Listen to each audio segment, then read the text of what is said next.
I returned from Vietnam broken only to discover my wife's cheating and betrayal, so I chose revenge to take back everything they tried to steal. In the afternoons, Brian proved himself, earning respect and fear from those around him. His teachers called him untamable, and even his father, Bob, a former Marine officer who had served in Korea, wondered if Brian would end up in prison before he could find any semblance of discipline. Yet Brian surprised them all by channeling his rage and signing up for the Marine Corps Reserve the moment he turned 18. The discipline steadied him, gave him purpose, and for the first time, he felt his anger transform into something lethal but controlled. Then came Sandra.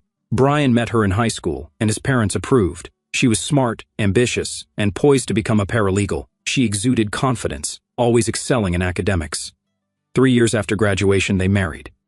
Sandra became a paralegal, pushing Brian to take extra shifts at a mechanics shop to maintain their lifestyle.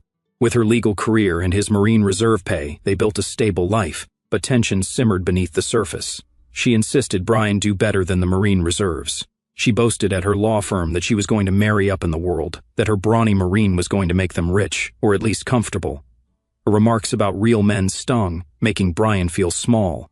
Yet when he confronted her, she'd soothe him with sweet words and seductive charm, keeping him hooked. Everything shattered in March 1967 when Brian volunteered for Vietnam. His father, a veteran, understood.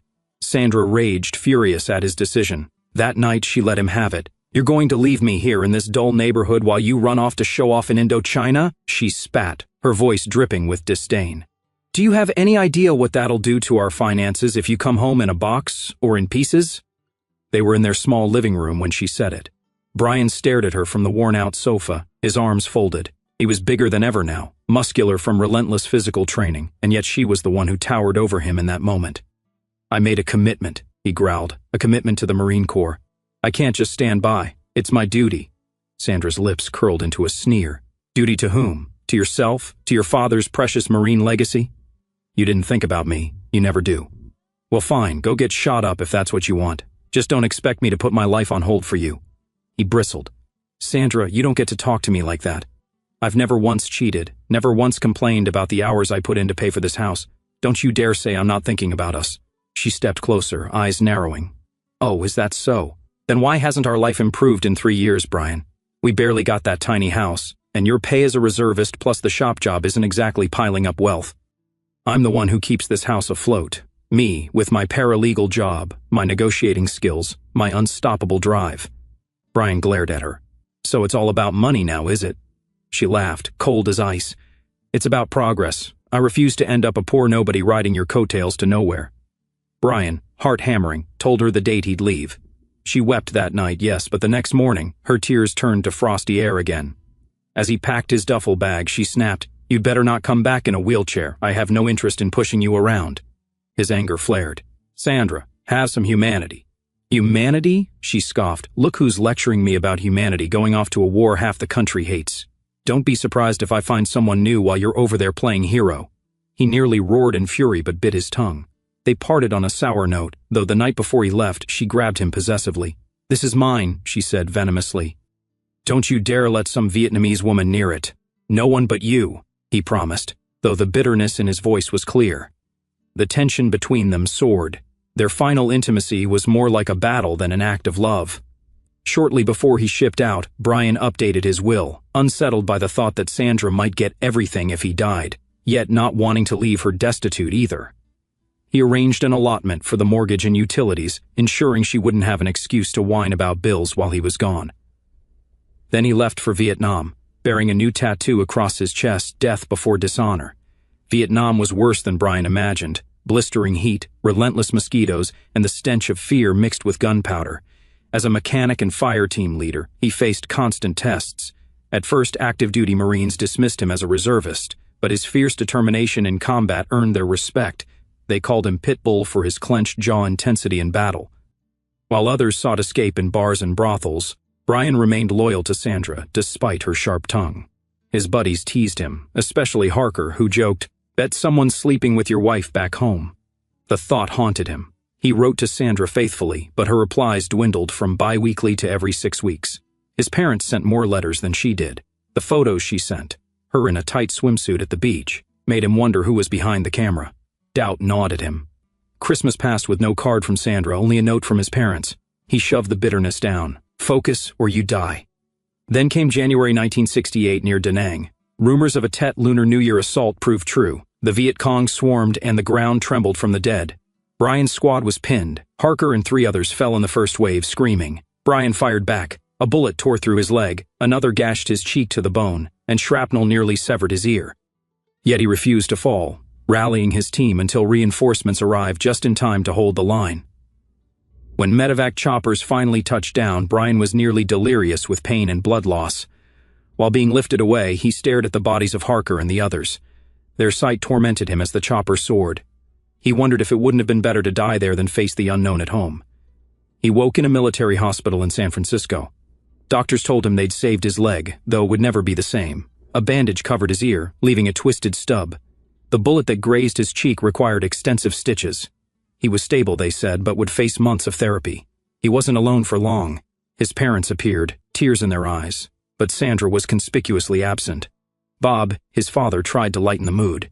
"Damn, son," he said with a forced grin. "I thought I taught you to duck." Brian managed a lopsided smile. "Guess I forgot." His mother patted his arm. "We're so proud, Brian."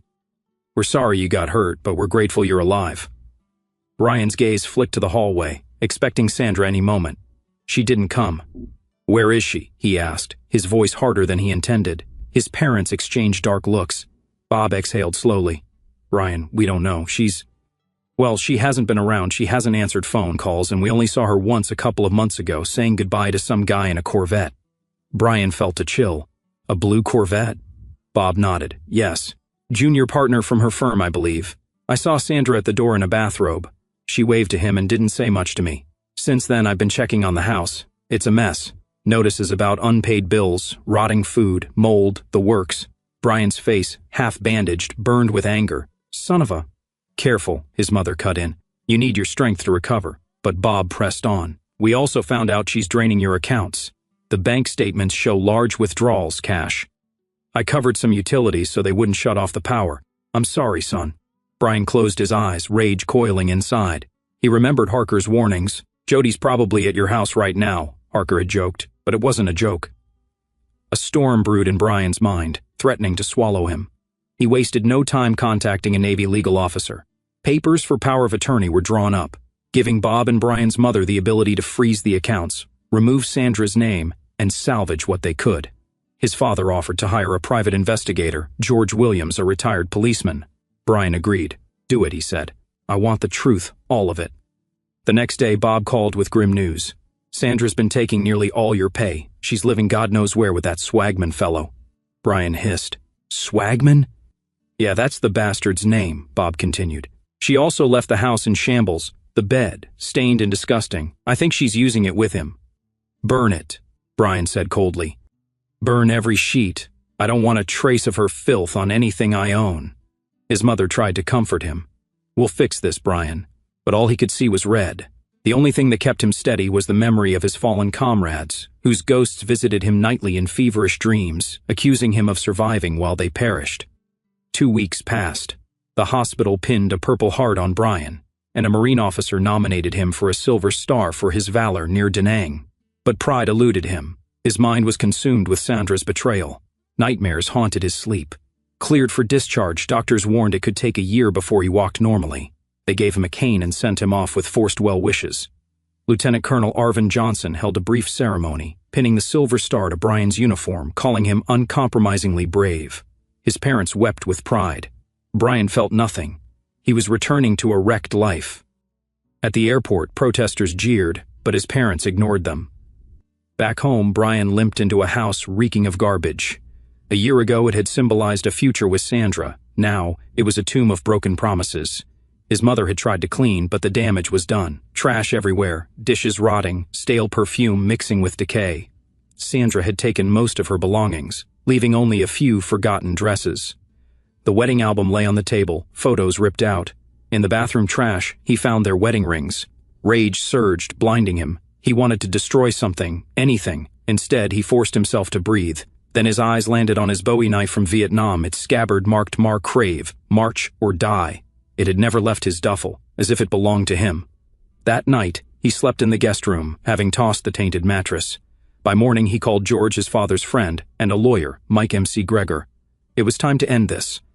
They arrived to find Brian pacing with a cane, knuckles white on the handle. George placed a reel-to-reel tape recorder on the table.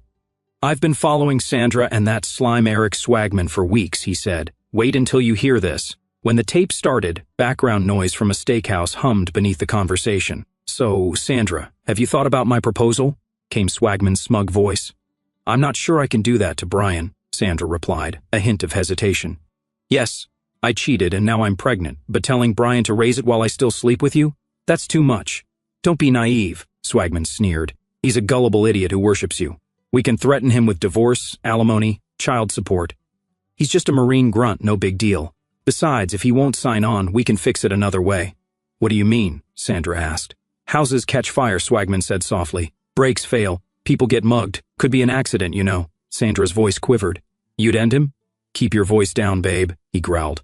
"Only if he won't cooperate. The man's an idiot for going to Vietnam in the first place. He'll likely roll over if we push right. Don't forget, you drained his accounts. He's broke. He'll do anything to get you back." Sandra sighed. "I guess. I mean, he's never been rich, and it's time I had a partner who can give me a better life." Brian's hands shook. The tape ended. Lawyer Mike M.C. Gregor sat back in his chair. "That's conspiracy, possibly attempted murder, theft, you name it," he said. Brian's face hardened. "She wants me to raise their bastard child while she sleeps with him in my bed." "It gets worse," George said, rewinding the tape, playing another snippet. "What kind of man leaves his wife for a war?" Eric chuckled. Sandra laughed, a harsh sound. "A fool. If he'd stayed, maybe I'd have stayed loyal. But this is so much more interesting, Eric. Brian's too old-fashioned, too poor. With your drive, we can make serious money." "Damn straight," Eric said. "Anyway, if he gets in our way, we'll take him out. The firm will cover us. They love me, and with your legal knowledge, we can handle any accidents." George clicked off the recorder, cold fury in his eyes. "They think no one can touch them." Brian clenched his jaw so hard his cheek pounded. He forced himself to speak. "Mike, I want everything I can get in the divorce. The house is mine. She's not seeing a cent." Mike nodded. "Already filed. We're also suing Swagman for alienation of affection, and the DA might pursue criminal charges. As for Sandra, we're hitting her with adultery and abandonment. Plus, we're freezing your accounts and removing her name. She can't touch your money again." George took a breath. "Brian, watch your back. They mentioned tampering with your brakes or burning the house. I've got friends in the police who'll keep an eye out, but still, keep your doors locked. Watch your six."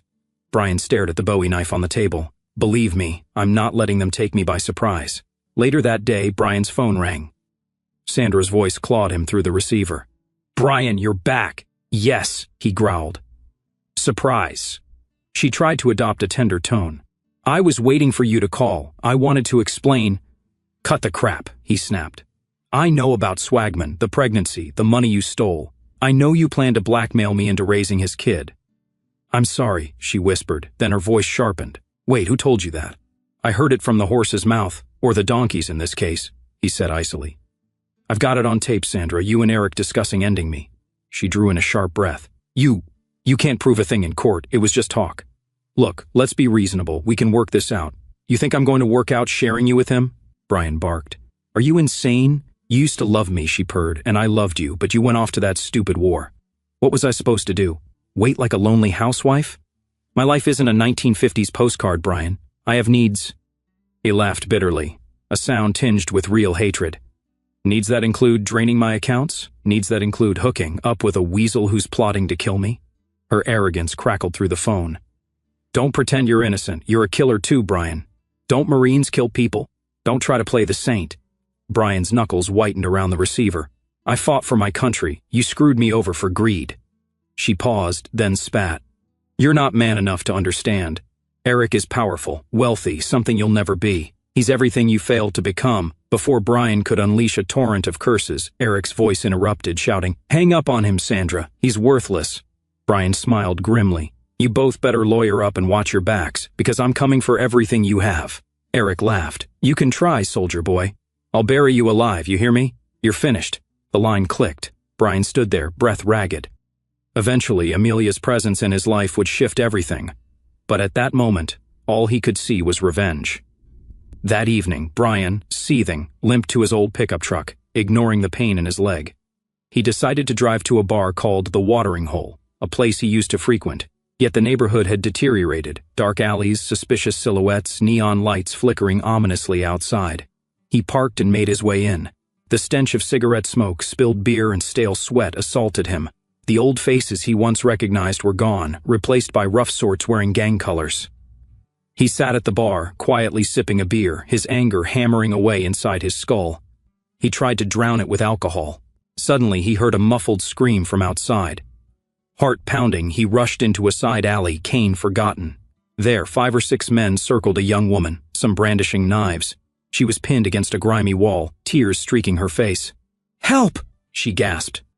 Brian's fury flared, combined with a shred of protective instinct left over from war. He drew the Bowie knife from under his jacket. "Let her go," he roared. One of the men turned, eyes narrowed. "Back off, old soldier, or I'll cut you up." Brian pressed forward, letting the soldier in him take control. The thug lunged. Brian dodged, slashed the man's wrist, sending the switchblade clattering. The others advanced, but a couple, seeing Brian's half-scarred face and savage eyes, backed away. 2 remained, brandishing weapons. Brian blocked a strike, slicing open a man's forearm. Another hammered him from behind with a piece of wood. Brian staggered but whirled, ramming his elbow into the attacker's gut. Police sirens wailed just as the men scattered. The woman collapsed, sobbing. Brian felt blood trickle down his face. His stitches had reopened. Cops arrived in time to cuff a couple of the injured gang members. One officer recognized Brian. "For crying out loud, Harkness. Didn't George warn you about this area?" Brian shrugged, panting. "I faced worse." The woman, trembling, thanked him repeatedly. "I'm Amelia. You saved my life." She looked at his wounds, eyes wide with concern. "You're bleeding." He shrugged again, trying to play it off. "I've had worse injuries." When the ambulance arrived, the paramedics patched Brian's reopened stitches. The police let him go with a warning to stay away from trouble. Amelia, still shaking, said she had nowhere to go. She'd been living in her car after fleeing an abusive boyfriend. "Come on," Brian said quietly. "I have a spare room if you don't mind the mess." She stared at him, uncertain. I can't impose," he insisted, something in her eyes. The innocence, perhaps, cut through his rage. She was raw, alone, and looked at him the way no one had in a long time, with genuine gratitude, not calculation. He gave the cops his truck keys so they could drive it home while Amelia led him to her battered old Dodge Dart. On the ride, she timidly asked, "Were you in Vietnam?" "I saw you on the news. You got a Silver Star." "Yeah," he muttered. "Don't remind me." He said nothing about Sandra. He was too raw, too ashamed. His mind buzzed with all he had lost, but he felt something stirring. Maybe saving Amelia was a sign he hadn't lost all sense of honor. Amelia quickly became part of Brian's life. She helped clean, cooked simple meals, and shared her past. Once a secretary, she was now destitute due to tragedy. Yet Brian saw no arrogance, no hidden motives. Within days, she was working on his truck with ease, wiping grease from her cheek. "We should replace these spark plugs," she said. Unlike Sandra, who had mocked his trade, Amelia embraced it. Then came the call from Mike M.C. Gregor. His divorce hearing was set, and criminal charges loomed over Sandra and Swagman. "Wear your dress blues," Mike advised. "We want you to look like the Marine hero." Despite his anger, Brian wondered, had Sandra truly planned his murder? The evidence said yes, but he still recalled the girl he once loved. He cleaned his uniform, polished his medals. "You look incredible," Amelia whispered, touching his eagle, globe, and anchor. He forced a smile. "I'm still about to face my traitorous wife." She traced his scar. "She's the fool. Soon you'll be free." He pulled her close. "Thanks for being here." She met his gaze, eyes full of emotion. "You saved my life. I owe you everything." He rested his forehead against hers. "Just stay. That's all I want." At last, the court date arrived. Brian, rigid in his dress blues, arrived with Amelia by his side. He moved slowly, leaning on his cane, but the uniform gave him an imposing presence. 14 Marines from his reserve unit flanked him, including Lieutenant Colonel Johnson and Sergeant Major Roberts, to show support. Brian's parents stood behind him, brimming with stern pride. Across the aisle, Sandra strutted in, wearing a tight-fitting dress that showed her pregnant belly, accompanied by Eric Swagman in an expensive suit. Sandra's eyes widened upon seeing Brian's battered face and half-missing ear in stark contrast to the polished uniform. She whispered something to Eric, who snickered. Brian settled into his seat beside Mike M.C. Gregor, who was busily organizing legal documents. The gavel banged, and the judge, a gray-haired man with sharp eyes, asked everyone to rise, then sit. The proceedings began. Mike systematically laid out the evidence: Sandra's abandonment, her draining of accounts, the taped confession of potential murder, Eric's role in corrupting the marriage. The judge's eyebrows rose repeatedly. When Sandra's turn came, she put on a performance. "Your Honor," she said, voice laced with faux remorse, "I never wanted to hurt Brian, but he left me in dire financial straits. My job alone couldn't cover everything. Eric merely helped me." Mike snorted loud enough for the judge to hear. The judge glowered at Sandra. "Mrs. Harkness, not for long," Mike interjected. Sandra shot him a venomous glare. "I was lonely, Your Honor. He left to fight a controversial war, and I felt abandoned. Eric offered comfort and security. This baby," she put a protective hand on her belly, "I assumed was Brian's at first. I only discovered later it was Eric's." "I'm so sorry." Brian gritted his teeth, remembering the mocking tone of her phone call. Her apology now sounded staged. The judge asked about the taped conversation. Sandra's lawyer tried to object, but Mike insisted it was legal, as the recording took place in a public setting where privacy wasn't expected. The tape played in the courtroom. Gasps rippled through the audience as Eric's calm talk of accidents and Sandra's references to draining Brian's bank accounts filled the air. Sandra kept her eyes down, cheeks burning. Eric's face twisted with fury. "Your Honor, that was private talk," Eric snapped. The judge banged his gavel. "Quiet, Mr. Swagman. Considering the nature of these statements, I'm not inclined to be sympathetic." Eric rose, shouting, "This is all garbage. He's just a grunt who thinks he can walk in here with a uniform and—" "Sit down," the judge snarled. "You speak out of turn again, I'll hold you in contempt." When the judge delivered his verdict, it was devastatingly one-sided. He granted Brian an immediate divorce on grounds of adultery and abandonment. Sandra was ordered to pay back half the stolen funds, $7,100, within 6 months.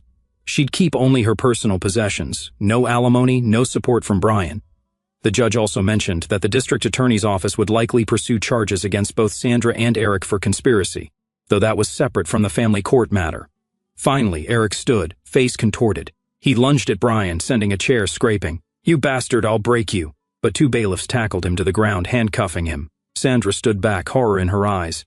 She tried to speak to Brian, but Amelia stepped between them, eyes blazing. "Don't you dare," Amelia hissed. "You lost the right to talk to him the second you plotted to kill him." Sandra's composure wavered. I never would have done it. I was confused." Brian spoke, voice low. "You left me rotting in a hospital, pregnant with another man's child, and took every cent I had. You made your choices, Sandra. Live with them."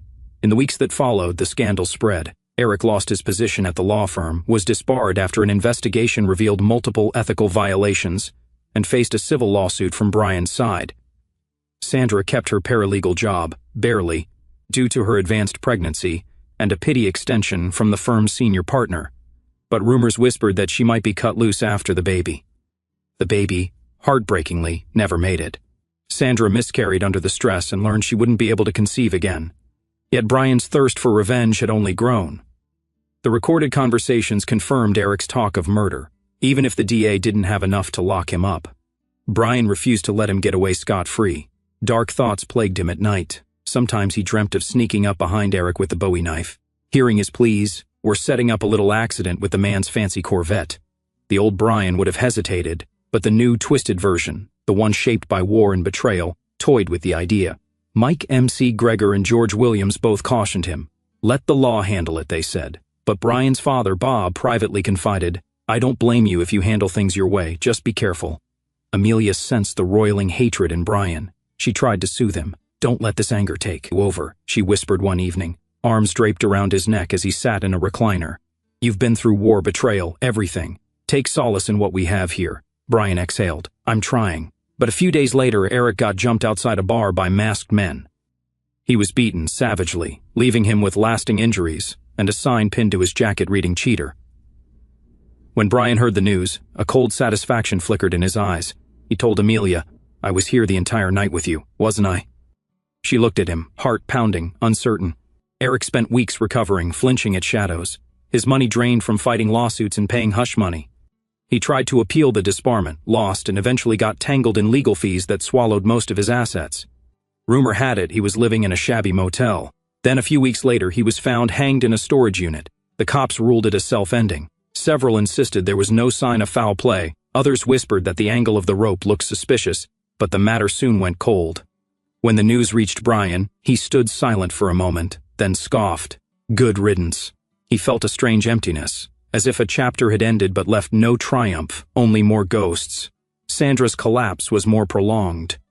Shunned at work, riddled with guilt, she lived alone in a tiny apartment. She tried once to beg Brian's forgiveness, calling him at odd hours. He answered late one night, voice groggy. Sandra? A bitter laugh.